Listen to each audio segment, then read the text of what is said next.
안녕하세요. 최승희 노무사입니다. 안녕하세요. 배수롱 노무사입니다. 노무사님, 오늘은 드라마 리뷰를 해보려고 하는데요. 혹시 이상한 변호사 우영우 보셨나요? 그럼요. 이거 아세요? 우투더 영투 우 하! 네. 근데 노무사님 오늘 진짜 드라마 리뷰하는 건가요? 아니요, 리뷰는 농담이고요. 오늘은 최근에 굉장히 핫한 드라마죠. 이상한 변호사 우영우를 통해서 장애인 고용 의무제도와 장애인 고용 부담금 제도에 대해 알아보는 시간을 갖도록 하겠습니다. 사실 우리 사회가 장애인이랑 비장애인이 함께 살아가고 있기 때문에 장애인에게도 일자리를 보장하는 게 굉장히 중요합니다. 근데 사실 현실적인 이익을 추구하다 보면은 회사에서 장애인에게 어떤 일을 맡긴다는 건 사실 쉽지는 않아요. 네. 그래서 국가에서는 장애인 고용을 촉진하기 위해 장애인 고용법을 통해 장애인 고용에 대한 의무를 부과하고 있습니다. 장애인 고용 의무제도는 국가, 지방자치단체와 50인 이상 공공기관, 민간기업 사업주에게 장애인을 일정 비율 이상 고용하도록 의무를 부과하고 미준수 시 부담금을 부과하는 제도인데요. 2022년 국가 및 지자체, 공공기관의 의무고용률은 3.6%이고 민간기업의 의무고용률은 3.1%입니다. 그러면은 만약 근로자 수가 100명이라고 하면은 의무적으로 장애인 이제 3명 고용을 해야 되는 거네요. 만약 3명을 고용하지 않는다 그러면 어떻게 되는 거죠? 장애인을 고용해야 할 의무가 있는 사업주가 의무고용률에 미치지 못하는 숫자의 장애인을 고용한 경우에는 장애인 고용 부담금을 납부하게 됩니다. 좀 특이한 점은 장애인 고용 의무제도는 50인 이상 사업주에게 적용되는 반면에 장애인 고용 부담금은 100인 이상 사업주에게만 적용된다는 점입니다. 맞아요. 그러다 보니까 50인 이상 100명 미만 사업장인 경우에는 장애인 고용 부담금을 납부할 의무는 없습니다. 다만 이런 회사들도 장애인을 고용을 할 의무는 있기 때문에 고용 계획이나 실시 상황 보고를 반드시 작성을 하셔야 되고요. 이걸 제출하지 않는 경우에는 과태료가 부과가 될 수 있습니다. 그럼 회사가 부담해야 되는 장애인 고용 부담금이 얼마나 되는지 좀 자세히 알아보도록 하겠습니다. 부담금은 현재 고용하고 있는 장애인 근로자 수에 따라 달라집니다. 의무 고용률에 따라 고용해야 하는 장애인 총 인원수에서 상시 고용하고 있는 장애인 수를 빼고 거기에 적용되는 부담기초액을 곱하면 납부해야 하는 금액이 나옵니다. 근데 노무사님 말만 들어선 잘 이해가 안 돼요. 한번 좀 예를 들어서 설명해 주시겠어요?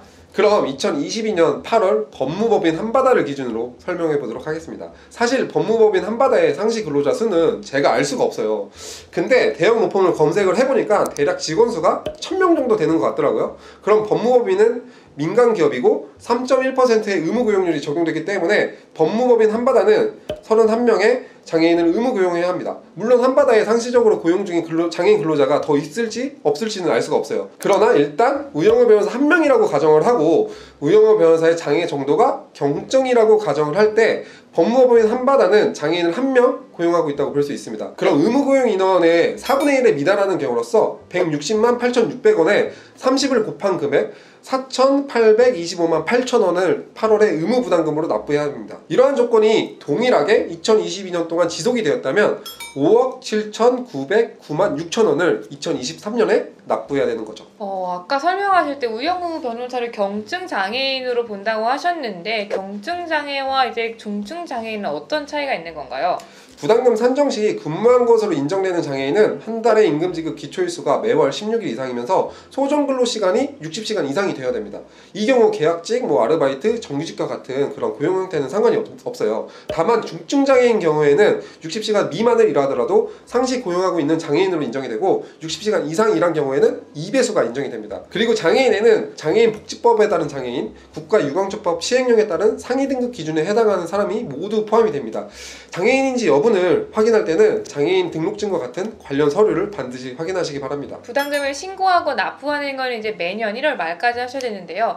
일시납을 선택을 하시면 3%가 공제가 되는데 대신에 1월 말까지 모든 금액을 납부를 하셔야 되고 분할 납부를 선택을 하시면 1월, 4월, 7월, 10월에 납부를 할 수 있습니다. 신고기간이나 납부기간을 준수하지 않으면 연체금이나 가산금이 부과될 수 있으니까 유의하시기 바랍니다. 사실 우리나라의 장애인 고용률이나 임금 수준은 낮은 것이 현실이에요. 장애인 고용 부담금을 통해서 장애인을 지원하는 것도 중요하지만 실제 장애인을 고용해서 장애인과 비장애인 모두 어우러지고 상생할 수 있는 사회를 만들어 나가는 것 역시 중요하다고 생각합니다. 장애인 고용에 도움을 받으시고자 하는 회사는 한국장애인고용공단을 통해서 도움을 받으실 수 있으니 참고하시기 바랍니다.